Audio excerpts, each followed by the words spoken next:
everybody, welcome to the first episode of Weeaboo Wednesday, doing what Bob Samurai can by keeping you guys up to date with all the things relevant in the anime, manga, video game, essentially Japanese culture, world thingy. So let's begin with the first story, and fuck it, I'm gonna stop right there. This ain't no Weeaboo Wednesday. Y'all know my opinion on weeaboos. I'd be a fucking hypocrite if I came on here talking about Weeaboo Wednesday. Maybe a parody. But anyway, Bob Samurai, if you are watching this video, we want Weeaboo Wednesday. We want it now. Get on it, bro. By the way, this is going to be a vlog, but at the same time not a vlog because I don't know what to do yet for the 100 vlog celebration, so don't tell anybody, but this is an unspoken vlog, okay? As you guys know, Tokyo Game Show has been going on in Japan for, well, the past couple hours anyway. You know the whole time differences between the US and Japan, 14-hour difference. Well, in my case anyway, because I live on the East Coast.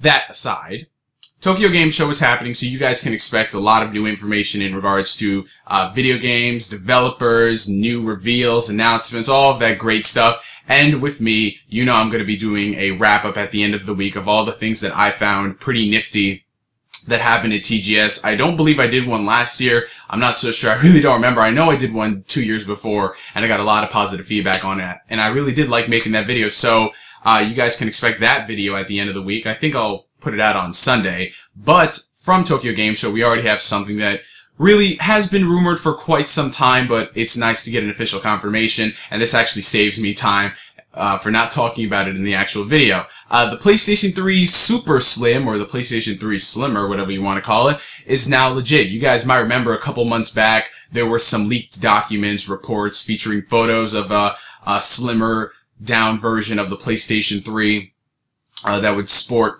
I think it was like 12 gigabytes to 16 gigabytes. The PS3 that would try to bring in the casual gamer who doesn't really care much about storage capacity, who just wants to get to the standard Call of Duty experience, all of that stuff. Well, that model is apparently coming out, but it's kind of changed in some way, shape, or form. It's not the same, but at the same time it is. So in the North America region in particular, Sony will offer two SKUs as of this recording.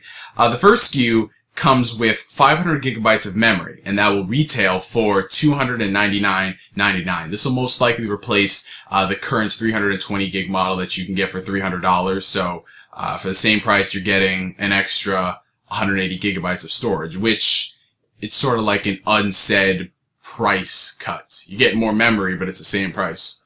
So if you don't like memory, then don't go for this one at all, which I think most people won't consider. You can just buy a hard drive off Newegg for like 50 bucks and get like a terabyte of storage, whatever. But there is a second bundle, which includes the upcoming shooter Dust 514, the Game of the Year edition of Uncheap Kill 3 Noob's Deception, 320 gigabytes of storage, all for $269.99. Very interesting price point. I don't think I've ever seen too many things priced at that specific, dollar amount. I would have thought this would retail for $250. On the screen, you'll be able to see the pricing and the bundles, the SKUs that are released for all of the regions of the world. Personally, I think that, this is an obvious move from Sony, and I expect Microsoft will be doing the same thing with the 360. They're going to say, hey, free Xboxes! You get an Xbox! You get an Xbox! You get an Xbox! Now pay $15 a month. I expect they're going to be doing that because until they're ready to bring out their guns with their next-gen consoles, which will happen between the next year and a half, they want to try to milk the hell out of the current gen, and they don't want to try to, give Nintendo too much of a head start, which is going to be kind of weird considering the fact that once Sony and Microsoft come out with their systems, it's reset at 0 anyway. So, you're going to try to bring people over who just bought the system, but they're going to be one of the late adopters. You get what I'm saying. It's kind of weird. And in regards to the storage capacity, apparently Europe is going to be getting flash memory as opposed to standard hard drive memory for their their baseline model. That's actually pretty weird. I think that the pricing for 12 gigabytes of flash memory is still outrageous, but who's to say what'll happen? Maybe Sony will announce a lower price point, or maybe they'll announce that SKU for the States, or maybe they might come out with new bundles, something. But for those who have yet to pick up a PS3, I think this is the best time considering the library exclusives. Sony has their what is their Essentials collection out. We can get like literally all of the God of War games, I believe, except for like what the mobile one. Was there a mobile one? I don't know, but you know, all the PSP ones, the PS3 ones, and the PS2 ones for like what, $50, $40, something like that. You can get all 3 HD collections of the platformers, Sly Cooper, Jak and Daxter, Ratchet and Clank, the infamous games. So, you know, if you have wanted to pick up a PS3 and you've wanted to get it for exclusives only, now is the best time. So that's it for all of the Tokyo Game Show announcements for this video. Like I said, there will be more announcements as the week comes along. So follow me on Facebook, facebook.com/NeoGameSpark, twitter.com/NeoGameSpark. I'll keep you guys up to date with all of the things that tickle my fancy that I really do find relevant. Now let's move on to the next bit of news. It's not really news, it's just a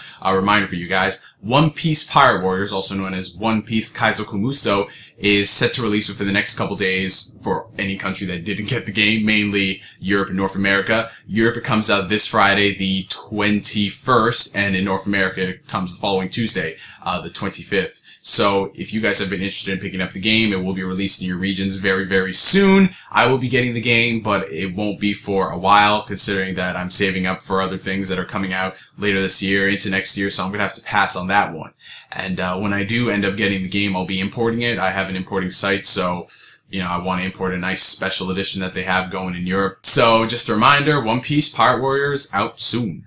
Now let's talk about something that is really awesome that you guys definitely need to check out. The Humble Bundle. If you guys have not heard of the Humble Bundle, of what these guys do, essentially, you're getting great games for peanuts. A peanut's price. How much is the price of a peanut? How much is that peanut in the window? I don't know, but it's probably cheap.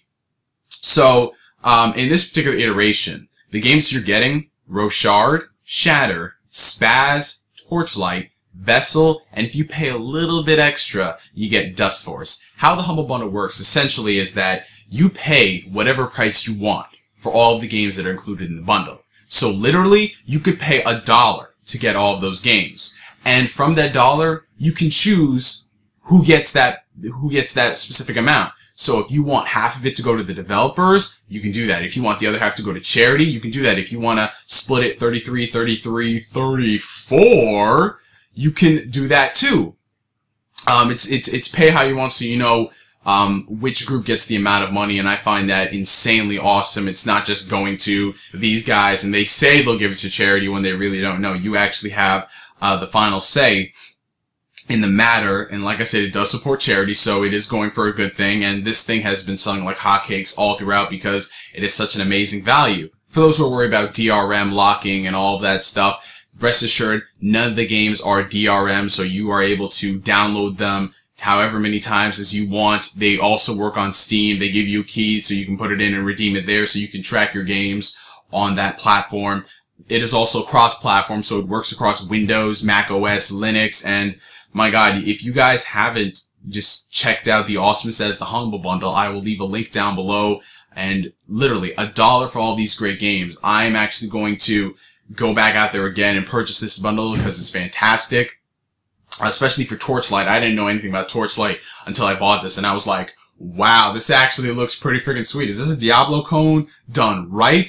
So I'm going to go out there and spend a bit more and then give the keys to my friends. I just really like doing something good, you know. We're benefiting from it. The developers are benefiting from it. And also, it goes to charity. That is insanely freaking awesome. So, link down below for the Humble Bundle. Now, the final piece of information for the day is about the upcoming Dragon Ball Z movie. As you guys know, Toei Animation is currently hard at work on the first feature installment for Dragon Ball in, like, what, 15, 17 years? A really long time since, I think, Wrath of the Dragon. I think they had another Dragon Ball movie after that, but it's been an insanely long time since we've seen a DBZ movie, and, you know, this is actually a pretty fucking big deal for Japan, considering that, you know, with the amount of time and effort that people spend to complain about Dragon Ball in the States, saying that, oh my God, Dragon Ball will never die, they keep milking it, they keep milking it. In Japan, it's really not like that, at least not in the case of the US. I think in the US, they're trying to milk as much as they can by releasing DBZ on literally every format possible. You know, they got it on that DVD, they got it on that Blu-ray, they got it on that VHS, man. You know, we need to see DBZ on next. We gotta see DBZ on. You know, I'm gonna stop right there before I get winded into this. But, something that is really cool, Uni Japan, which is a non-profit, company that deals with, you know, co-financing, co-production of movies in Japan. They've awarded a $50 million yen grant, which equates to 636,000 US dollars to the makers of the movie for it being culturally significant worldwide, etc. Something wrapped up in that construct. But due to the fact that DBZ has unending support and all that stuff, they've given them a grant to, you know, better work on the movie, to do better work on the movie. And I think that is fantastic. So we'll most likely be getting better quality out of it. And one of the main reasons why they were able to give out this grant doesn't just get thrown at anybody, was due to one of the producers on the movie, and that is, brace yourselves, and I mean seriously, brace yourselves, hold your computer chairs, grab onto something. 20th Century Fox. Shitstorm in 3, 2, 1. Yeah. Now, I know when people mention 20th Century Fox, 20th Century Fox plus Dragon Ball, not many kind things are said due to that abomination that will not be spoken here. But I do think, however, 20th Century Fox, I think that they sort of, I know this is going to sound kind of weird, but I think halfway through the production of Dragon Ball Evolution, they kind of knew that this movie was going to be shitty, because you saw the reports of the budget cuts. It was originally like, what, $100 million movie? And then there were reports about it being 50 million, and then 25, and then 30 million. I think somewhere down the line, they definitely cut the budget for the movie because they knew that this wouldn't sell too much considering the quality of it. And you saw how fast they pulled all of their advertisements and toys that barely sold in the video games after one print. You know, so I think that 20th Century Fox really wanted to, you know, get this out as quick as possible, like get it out of the public eye as quick as possible, and make sure that nobody remembers it, which could be a reason why they keep pulling the movie from online websites. It's kind of funny. You're able to stream Avatar on, you know, a streaming site, yet when Dragon Ball Evolution comes up, in 5 minutes your stream is shut down. That is actually pretty weird. But I guess that they do want to have one more shot at Dragon Ball to try and do right, because, I don't know, maybe they just weren't too great at overseeing the actual production of that movie. So this is interesting, not in that regards alone, but also when it comes to international distribution of the movie. Since they are producers on this, does that mean that we are going to get a faster worldwide release of it? Are we going to see this Dragon Ball movie in theaters for a limited run? Who's to say? I think this does open up many doors, many possibilities to see what happens, and I'd say the sooner that they can get it out here in the States, the better, because I'm looking forward to this film. Akira Toriyama is working on it, and there are some rumors that this will indeed be canon to the Dragon Ball manga, not just the, you know, the anime. It's not going to be another anime movie, but if it's actually canon to the manga, I think that'll be fantastic. And, you know, Toriyama, it's nice to see him doing something. What has he been doing as of late? I think training apprentices. So this is the end of this video, my friends. What did you find most interesting about it? The PS3 Super Slim, the Humble Bundle, Dragon Ball Z movie update. Are you getting Kaizoku Muso, Pirate Warriors, whatever it's called, when it releases in the next couple of days? Post your comments, video responses, all of that good stuff below. For me to you for now, I am NGS signing out, and like always, I will catch you guys later. Peace. Weeaboo fucking Wednesday, Bob. Weeaboo fucking Wednesday.